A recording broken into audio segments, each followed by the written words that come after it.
Hello प्यारे बच्चों, कैसे हो आप सभी। स्वागत है एक बार फिर से आप सभी का आपके अपने इस यूट्यूब चैनल ज्ञान विद्याकुल पर।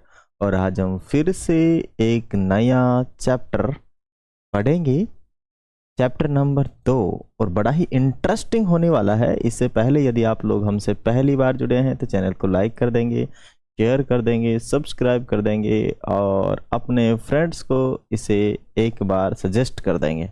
और प्लीज़ आप हमारा सपोर्ट करें। हम आपको आपकी सेवा में हाजिर हैं ऐसे प्यारे और शानदार चैप्टर्स को पढ़ाने के लिए। चलिए तो करते हैं बिना किसी देरी के। इससे पहले यदि आप लोग चैनल को सब्सक्राइब नहीं करें तो फटाफट से करें। आज हम बात करेंगे अन्वेक्षण की। अन्वेक्षण का मतलब होता है खोज। अब यहाँ पे खोज किसकी? पदार्थों का अन्वेक्षण, माने पदार्थों की खोज के बारे में आज हम जानेंगे। क्या? पदार्थों की खोज के बारे में आज हम यहाँ पे जानने वाले हैं और बड़ा ही मजेदार चैप्टर है। चलिए पढ़ते हैं, करते हैं प्रारंभ और आगाज। हाँ, पदार्थों के अन्वेक्षण में किस किस का अन्वेक्षण करेंगे? मालिक खोज किसकी करेंगे? अम्लीयता के बारे में पता करेंगे, माने जो खट्टी चीजें हैं सारी है, माने जो कड़वी चीजें, उदासीन, न तो खट्टी है, न मीठी है, न कड़वी है, इनके बारे में चर्चा करेंगे। तो दिनांक 28 फरवरी को विद्यालय में राष्ट्रीय विज्ञान दिवस मनाने हेतु विज्ञान मेले का आयोजन किया। प्रवेश द्वार पर स्वागत करते समय भाई बहन अश्वनी और कीर्ति को एक श्वेत कागज मानी सफेद कागज दिया गया। ये यह जानने के लिए उत्सुक थे कि उन्हें यह श्वेत कागज क्यों दिया गया। कुछ कदम आगे एक कार्यकर्ता इन कागजों पर एक द्रव छिड़कती थी। कुछ कार्यकर्ता इन कागजों पर एक द्रव छिड़क रही थी। भाई बहन ने भी अपने श्वेत कागज पर छिड़काव करवाया। द्रव पदार्थ के छिड़कते ही उनके कागजों पर विज्ञान के अद्भुत जगत में आपका स्वागत है। विज्ञान के अद्भुत जगत में आपका स्वागत है वाक्य दिखाई दिया। यह देखकर उन्हें आश्चर्य हुआ। वे यह जानने के लिए अत्यंत उत्सुक एवं उत्साहित थे कि यह कैसे हुआ और इसके पीछे क्या कारण है। उनकी जिज्ञासा आंशिक रूप से तब संतुष्ट हुई जब वे पदार्थों के रंगीन संसार नामक स्टॉल पर पहुंचे। वहां उन्होंने विभिन्न पदार्थों को मिश्रित करने पर रंगों में परिवर्तन होने वाली अनेक गतिविधियां देखी। उन्होंने इन परिवर्तनों के विषय में अधिक खोजने का निर्णय लिया। आइए हम भी सीखने के इस रोमांच में उनके साथ सम्मिलित होते हैं। चलिए, यह है विज्ञान मेले का दृश्य है जो कि प्रत्येक वर्ष प्रत्येक विद्यालय में लगाया जाता है। वहाँ पर हमारे गुरुजी उनको नई नई चीज़ें सिखाते हैं। अब पहला आ गया प्रकृति, हमारी विज्ञान प्रयोगशाला। जो प्रकृति है वही हमारी पहली विज्ञान प्रयोगशाला है। मानी प्रकृति बोली तो ये संसार, जो आसपास का वातावरण है, ये सब। अब पहला पॉइंट आ चुका है लिटमस, एक सूचक के रूप में। लिटमस देखो, एक लिटमस विलियन भी होता है और एक लिटमस पेपर भी होता है। तो आइए करते हैं अन्वेक्षण क्रियाकलाप 2.1। अब यहाँ पर विभिन्न प्रतिदस तथा नींबू का रस, साबुन का विलय, आंवले का रस, इमली का पानी, सिरका, बेकिंग सोडा जिसे हम खाने का सोडा कहते हैं, का विलयन, चूने का पानी, नल का पानी, कपड़े धोने का पाउडर जिसे हम वॉशिंग पाउडर का विलयन, शक्कर का विलयन, नमक का विलयन एकत्रित कीजिए। ये सारे के सारे जो विलयन हैं वो एकत्रित कीजिए। अब आ गया भाई लीजिए, नीले लिटमस पत्र की एक पट्टी लें। अब ये एक लिटमस पत्र कौन सा है? कागज वाला है, नीला लिटमस। लिटमस पेपर दो प्रकार के होते हैं, एक तो नीला होता है, एक लाल होता है। क्या होता है? एक नीला लिटमस होता है, एक लाल होता है। अब अपने को नीले लिटमस पत्र की क्या लेनी है? एक पट्टिका लेनी है। क्या लेनी है प्यारे बच्चों? एक पट्टिका अपने को लेनी है। पट्टी ली और इन टुकड़ों को एक स्वच्छ व सूक्ष्म सफेद पट्टिका मानी टाइल पर फैला दीजिए। माने उन टुकड़ों को एक जो कांच की पट्टिका है उस पर आप क्या कर सकते हैं? फैला सकते हैं। सफेद पट्टिका ले सकते हैं, उस पर फैला दीजिए। बिंदुपाती की सहायता से, बिंदुपाती का मतलब इसे बोलते हैं ड्रॉपर। बिंदुपाती का मतलब होता है ड्रॉपर। ये जो है ना, ये दो काफी सारे रखे ना, ड्रॉपर है। क्या है? ड्रॉपर। ड्रॉपर का काम क्या है कि किसी भी केमिकल को हम उसमें भर लेते हैं और बूंद बूंद करके गिरा सकते हैं आसानी से। एक एक बूंद इन टुकड़ों पर डालिए जैसा कि चित्र में दर्शाया गया है। एक एक बूंद जो काफी सारे टुकड़े हैं उन पर डालिए। नीले लिटमस पत्र में रंग परिवर्तन। क्या आपने नीले लिटमस के टुकड़े के रंग में परिवर्तन का अवलोकन किया है? नीले लिटमस पत्र का जो पेपर है उसमें अवलोकन किया है। तालिका 2.1 में अनेक अवलोकनों को अभिलेखित किया है। यह क्रिया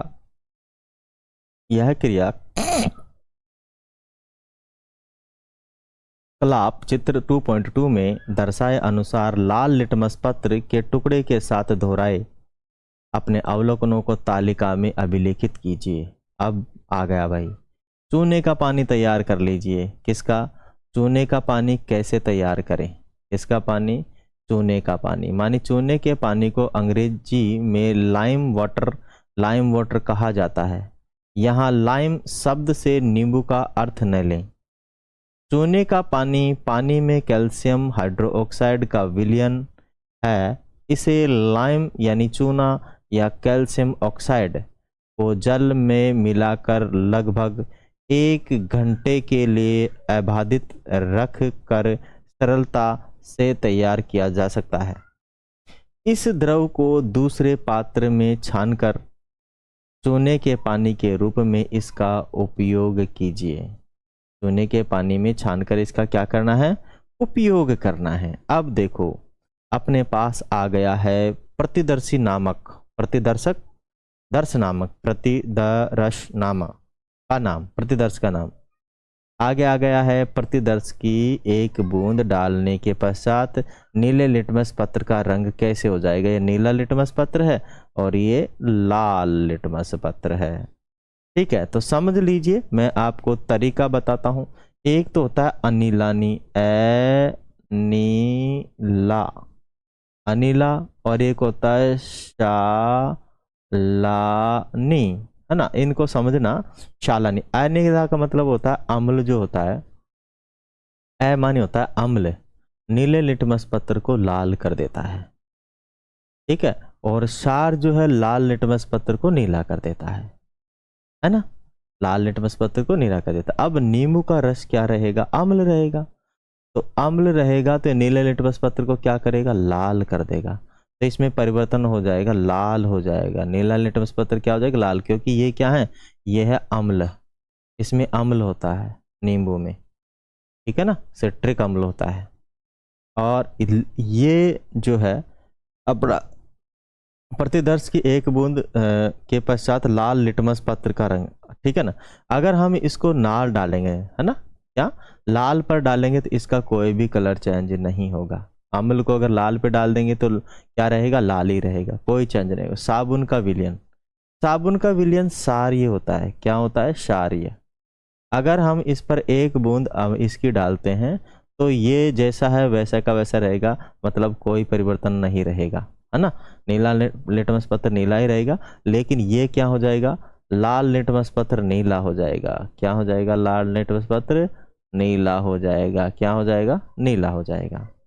आंवले का रस, अब आंवले में भी अम्ल ही रहता है। क्या रहता है? अम्ल। ठीक है, तो अम्ल में तो ये क्या हो जाएगा? लाल हो जाएगा और इसमें कोई परिवर्तन नहीं होगा। इमली में भी क्या हो जाएगा? अम्ली होता है। ये भी क्या होता है? अम्ली होता है।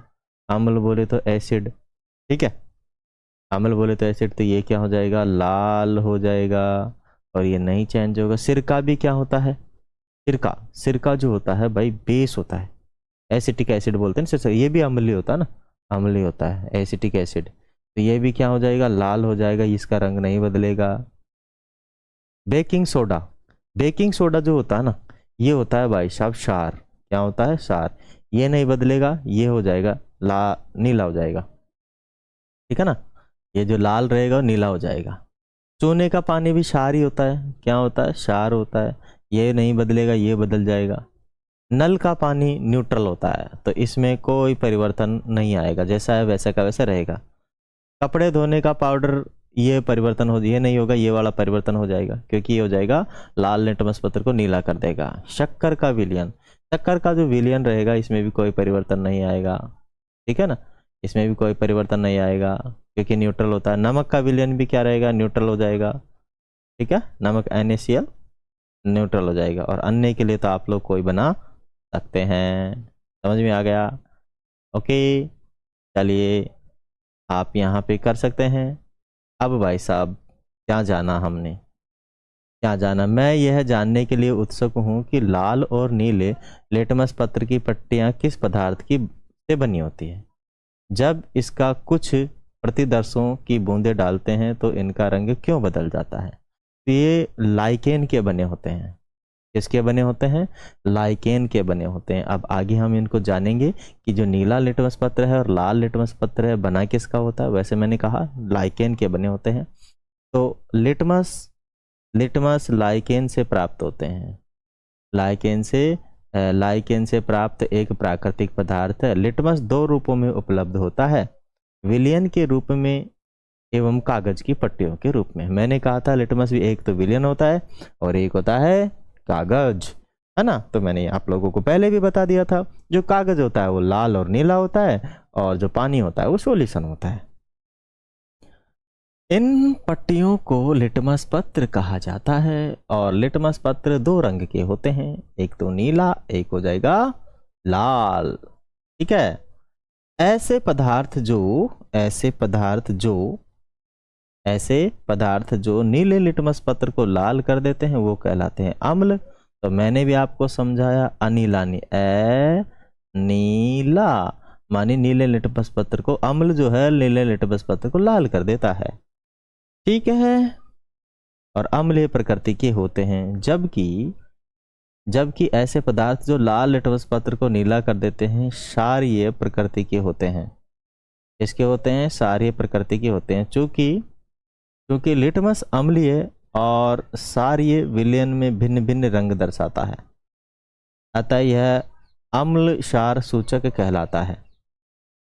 कुछ अन्य पदार्थ जो प्रकृति और मानव निर्मित हैं उनका उपयोग भी सूचक के रूप में किया जा सकता है।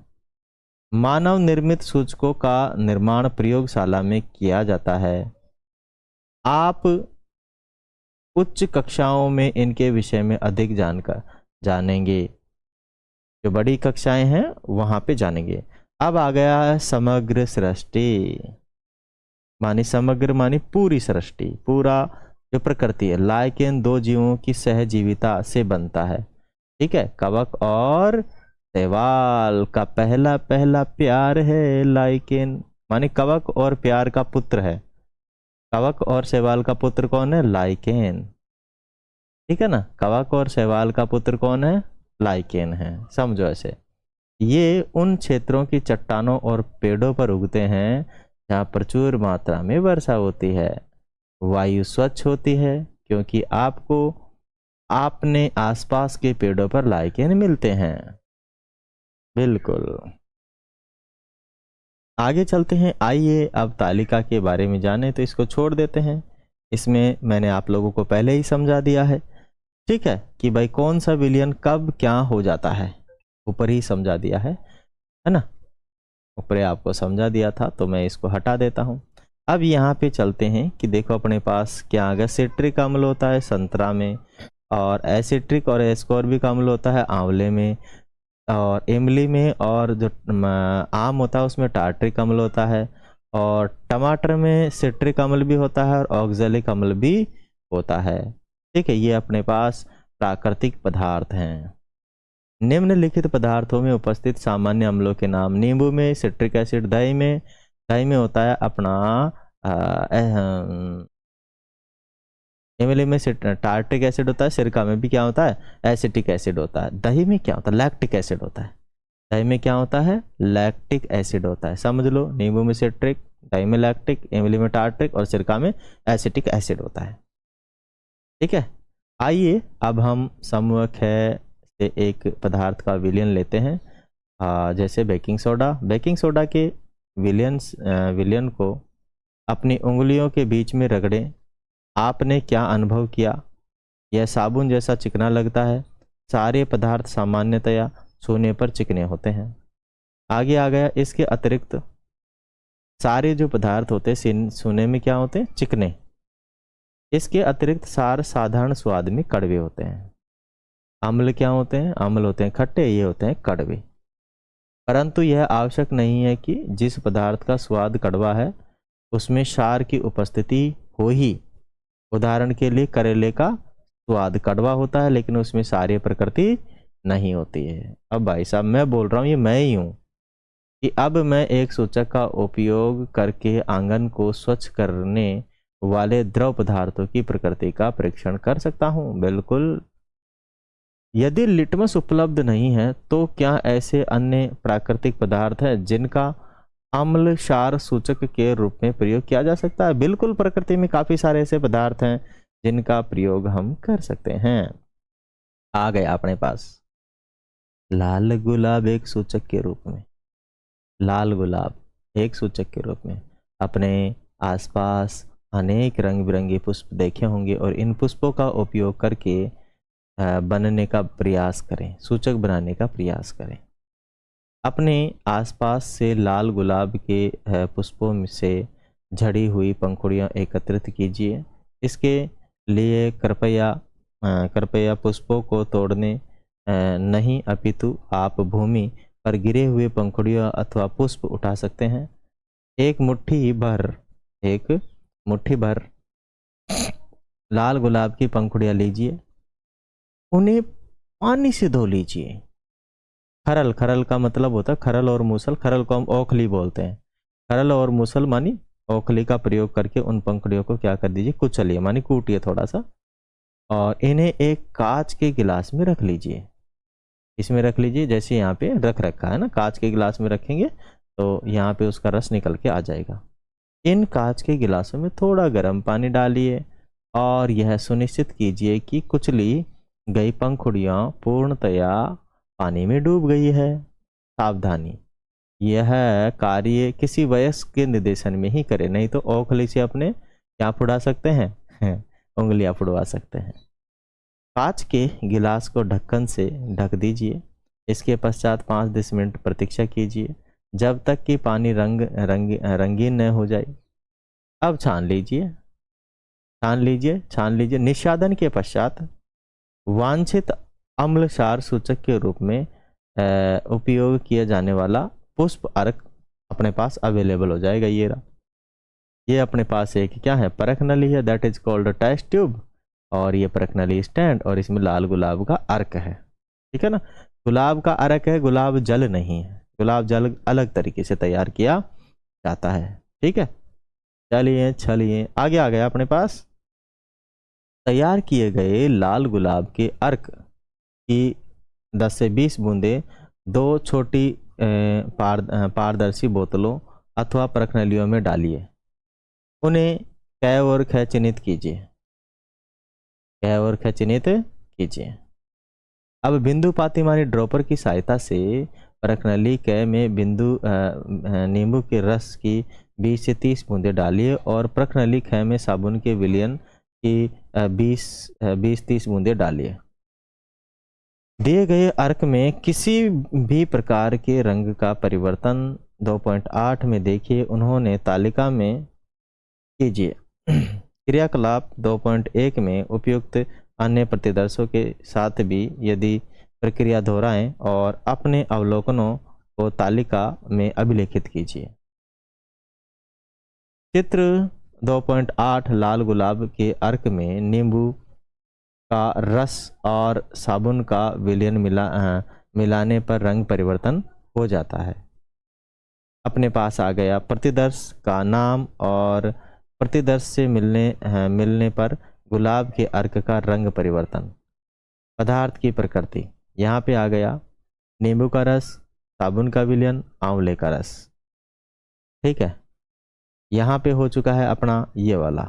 मानी इन अवलोकनों पर अपने सहपाठियों से चर्चा कीजिए जो प्रतिदर्श पुष्प के अर्क का परिवर्तन कर उसे लाल कर देते हैं। क्या ये वही प्रतिदर्श हैं जो नीले लिटमस पत्र का रंग लाल कर देते हैं?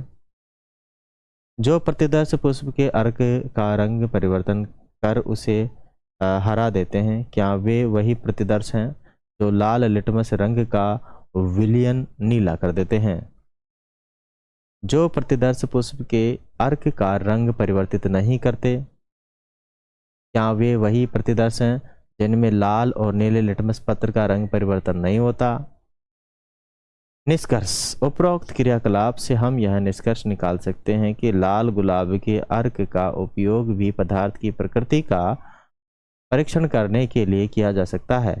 अतः यह अम्ल क्षार सूचक एक अन्य उदाहरण है। हम यह निष्कर्ष निकाल सकते हैं कि लाल गुलाब का अर्क अम्लीय विलयन को लाल अर्क का क्षारीय विलयन हरे रंग का कर देता है। चलिए आगे, और भी अपने पास काफ़ी ऐसे प्राकृतिक सूचक हैं जिनसे हम अम्ल और क्षार के बारे में पता कर सकते हैं। हमें विश्वास है कि आप प्राप्त परिणामों से उत्साहित होंगे।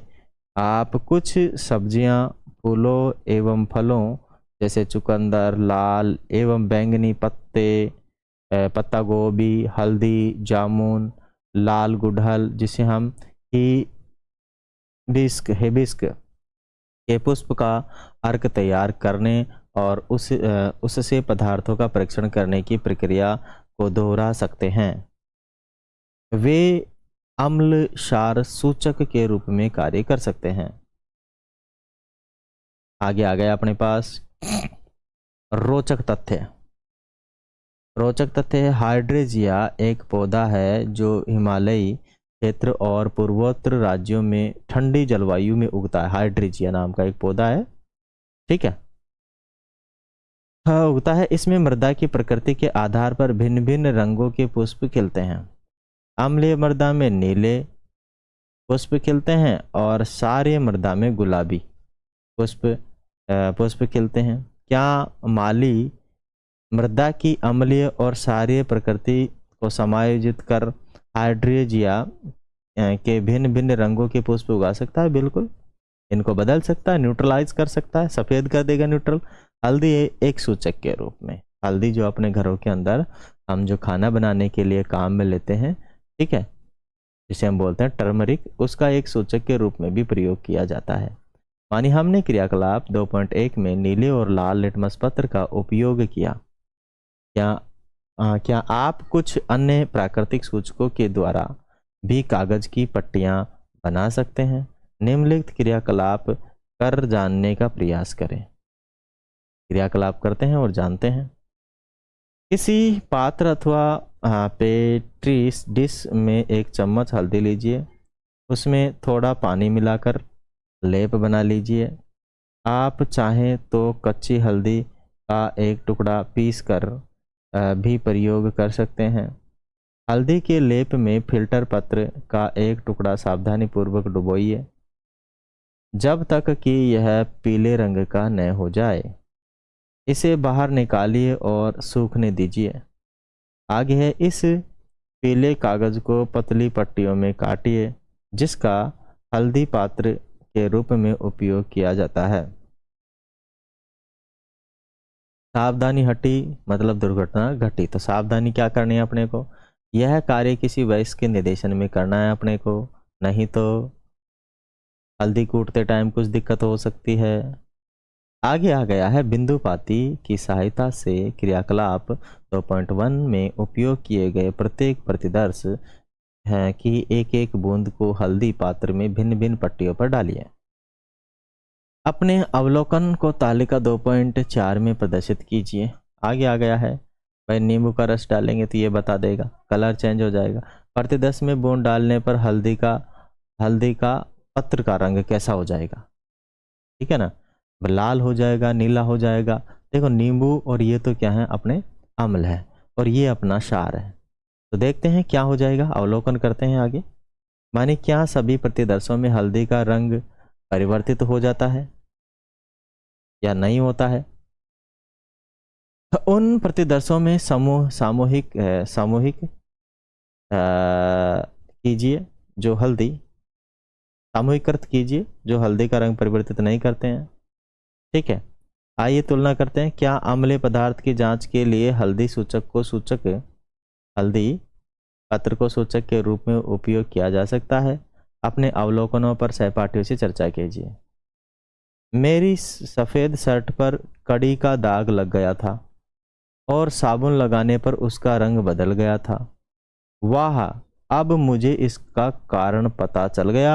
हाँ, क्या पता चला कि अवलोकन के आधार पर हम यह निष्कर्ष निकाल सकते हैं कि हल्दी का पत्र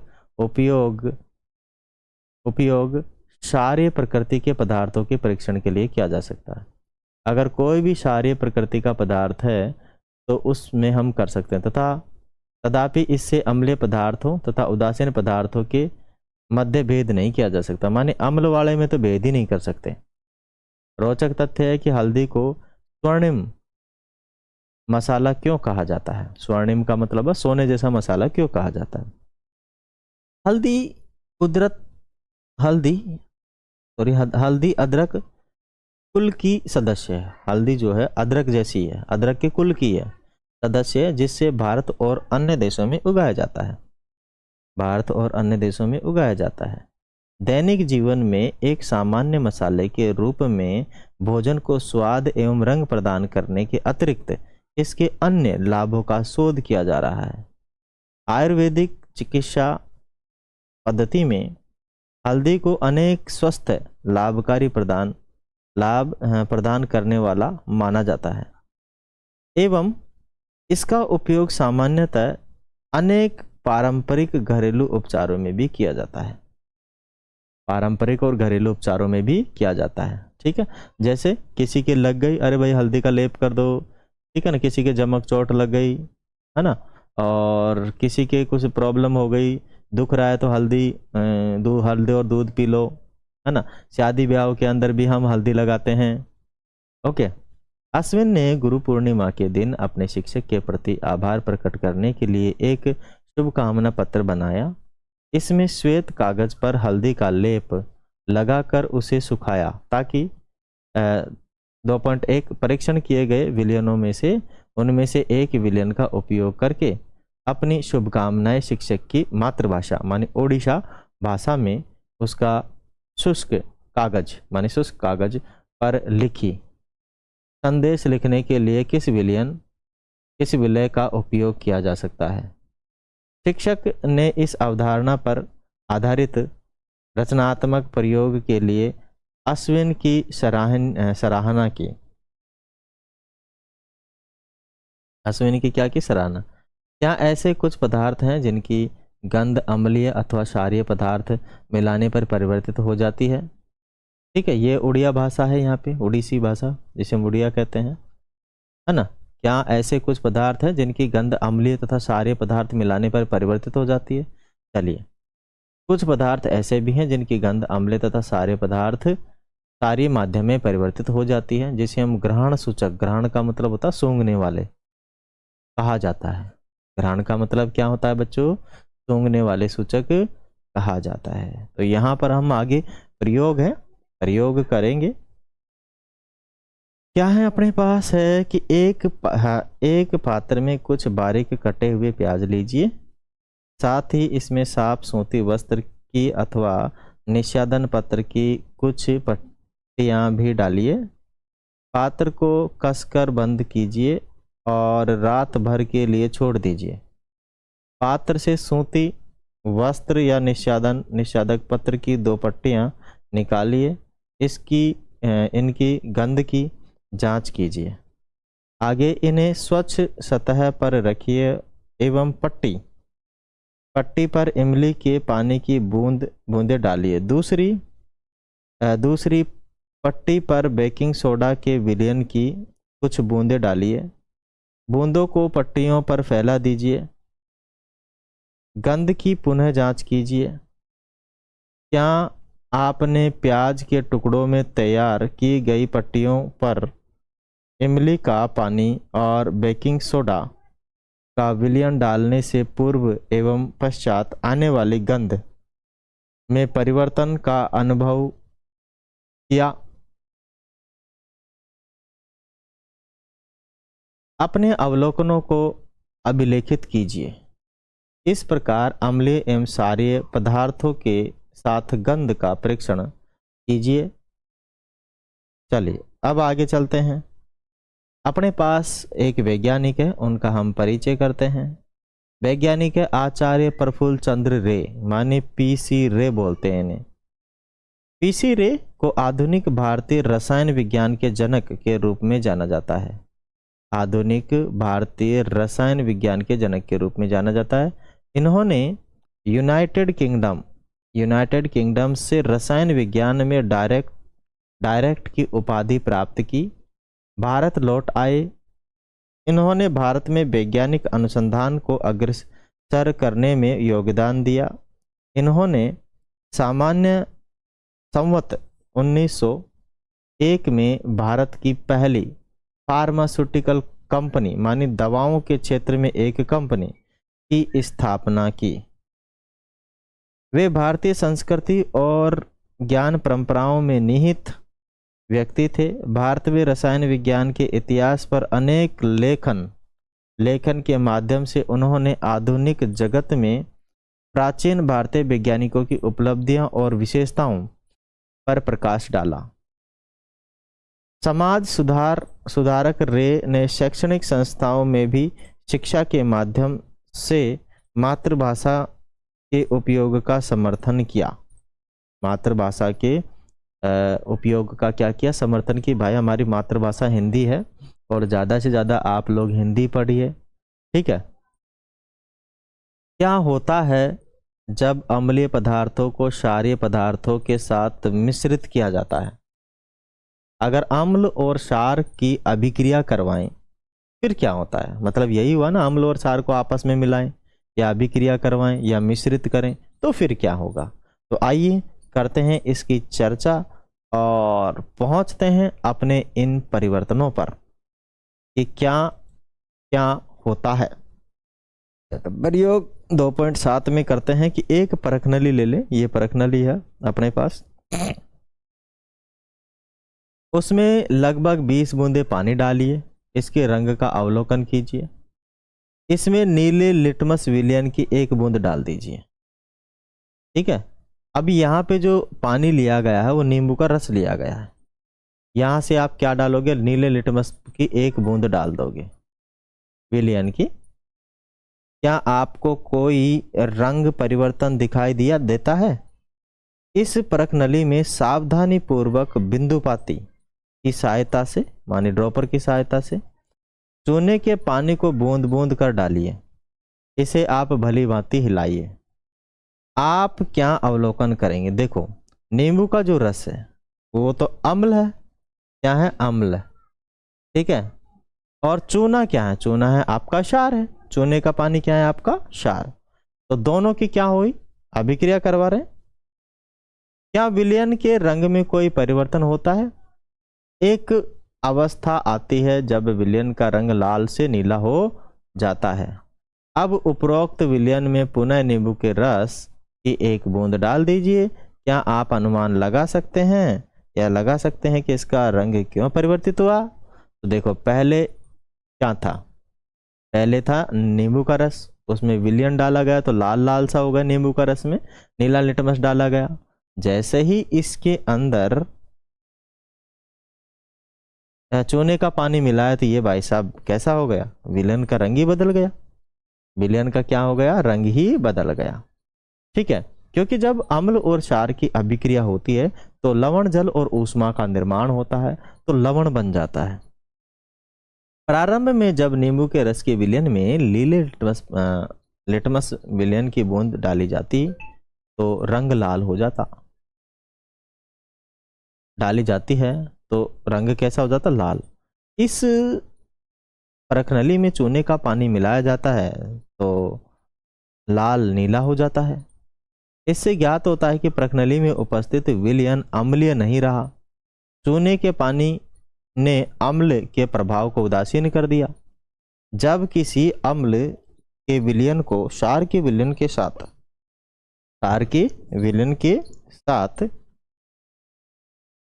विलयन में पर्याप्त मात्रा में मिलाया जाता है तो हम देखते हैं कि परिणाम में विलयन न तो अम्लीय होता है और न ही क्षारीय होता है। मतलब क्या हो जाता है, उदासीन, जिसे हम कहते हैं लवण। क्या कहते हैं माय डियर, लवण कहते हैं, लवण अभिक्रिया कहते हैं। उदासीनीकरण अभिक्रिया में ऊष्मा के उत्सर्जन होता है, ऊष्मा का क्या होता है, उत्सर्जन होता है, और साथ साथ में लवण जल का भी उत्पादन होता है।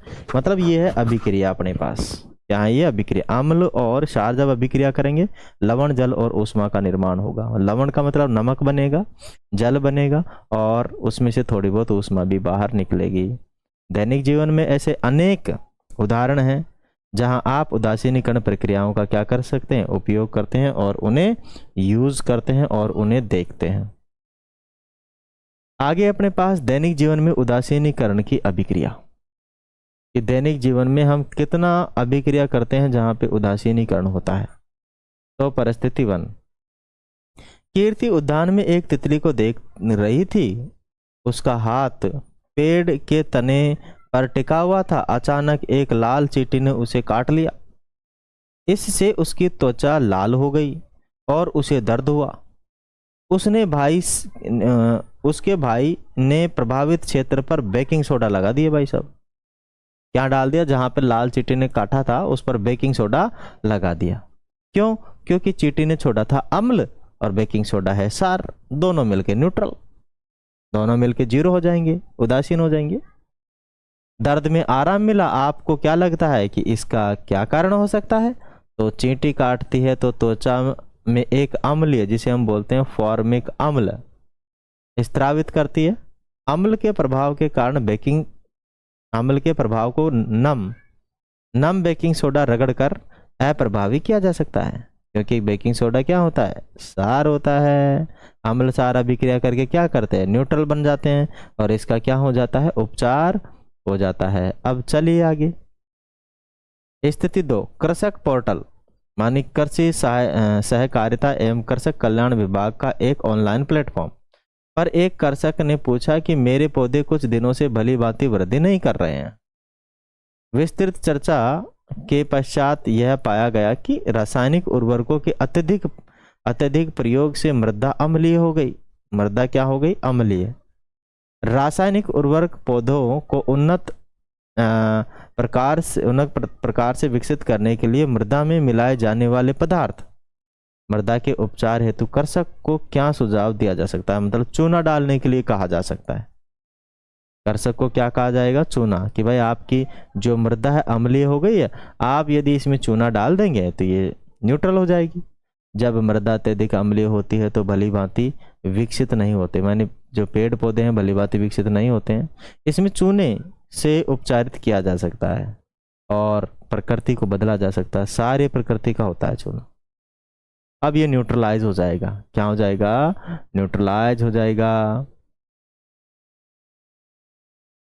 यदि मृदा क्षारीय है तो उसमें जैविक खाद, कंपोस्ट की कई पत्तियां जैसे कार्बनिक पदार्थ मिलाए जाते हैं। कार्बनिक पदार्थ अम्लीय होते हैं, अम्ल छोड़ते हैं, जो मृदा की क्षारीय प्रकृति को उदासीन कर देते हैं। कभी कभी मृदा उदासीन हो जाती है। उदाहरण में परंतु उगने वाले पौधे का विकास उचित प्रकार से नहीं होता। मानी अम्लीय माध्यम में जब उगता है तो वहाँ पोषक तत्वों की कमी आ जाती है। ठीक है, यहाँ मृदा में पोषक तत्वों की क्या आ जाती है, कमी हो सकती है। स्थिति 3, अश्विन का मित्र गुरवीर एक औद्योगिक क्षेत्र के समीप रहता है।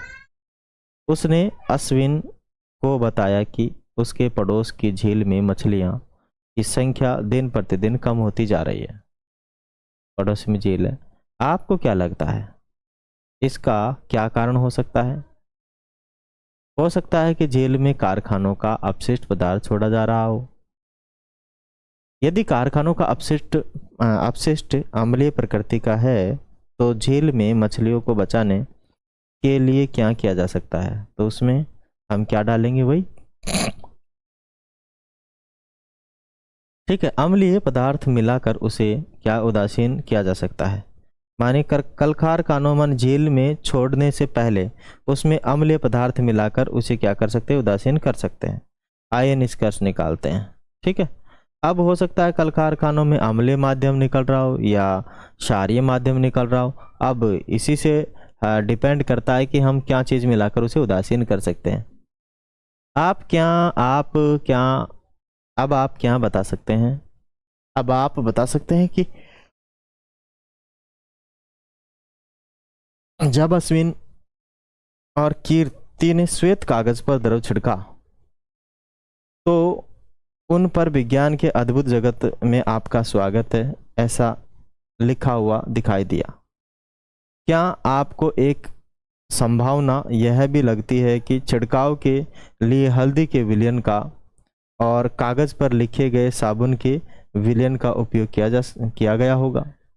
संक्षेप लेते हैं, अपना संक्षेप में कुछ अपने पास है थोड़ा सा, तो इसको भी पढ़ लेते हैं। रही बात क्वेश्चन आंसर की, तो इसकी चर्चा करेंगे एक अपने अन्य वीडियो में, अन्य क्लास में। अभी थोड़ा सा हम ये और पढ़ लेते हैं। संक्षेप माने होता है इसमें जो हमने पढ़ा है, तो हमारे आसपास के पदार्थ को उनकी प्रकृति के आधार पर अम्लीय, क्षारीय और उदासीन में वर्गीकृत किया जा सकता है, ठीक है।